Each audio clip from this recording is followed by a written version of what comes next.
Hello everyone, welcome to my YouTube channel. আজি পুনৰবাৰ আহিছো আপোনালোকৰ ওচৰলৈ এটা নতুন ৰেচিপি ভিডিঅ লৈ। বলকচোন চাও কেনেদৰে বনাইছো।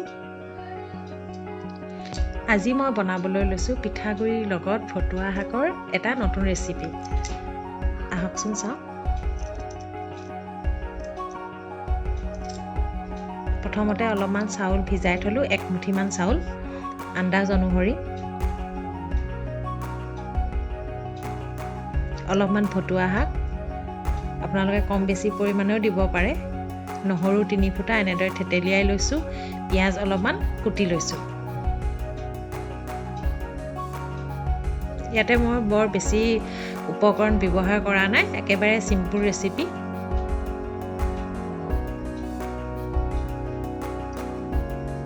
পিঠাগুড়িখিনি মিক্সিত এনেদৰে এটা পেষ্ট বনাই লৈছো। কেৰাহীখন বহুৱাই ললো। গৰম হ'ল, এতিয়া ইয়াতে অলপমান তেল দিম।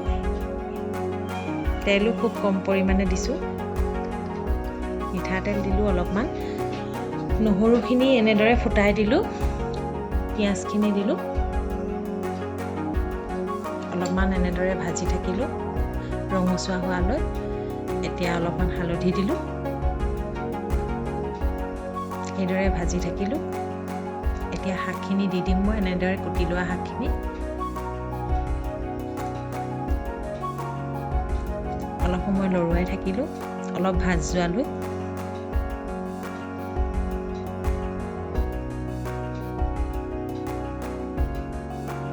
অলপমান নিমখ দিলো আন্দাজ অনুসৰি।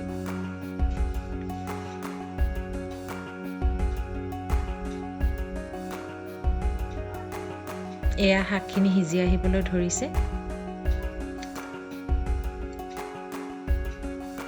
এতিয়া মই ইয়াতে পেষ্ট বনাই থোৱা পিঠাগুড়িখিনি দি দিম।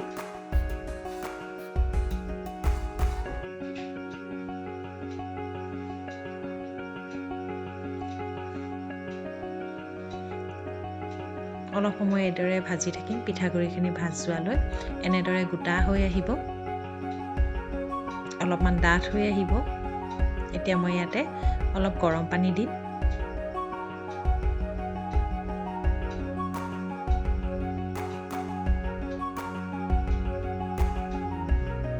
এনেদৰে অলপ ভাঙি দিব লাগিব, নহ'লে এটা আঠা আঠা ভাৱ হৈ অকণমান লাডু হোৱা নিচিনা হৈ যাব। অলপমান হেতাৰে হেঁচি হেঁচি ধুনীয়াকৈ ভাঙি দিছোঁ মই। এতিয়া উতলিবলৈ ধৰিছে। এয়া মোৰ ভটুৱা শাকৰ সৈতে পিঠাগুড়ি ৰেচিপি তৈয়াৰ হৈ গ'ল। একেবাৰে সহজ, একেবাৰে চিম্পুল ৰেচিপি। আপোনালোকে বনাই চাবচোন, খাবলৈ খুব ধুনীয়া হয়।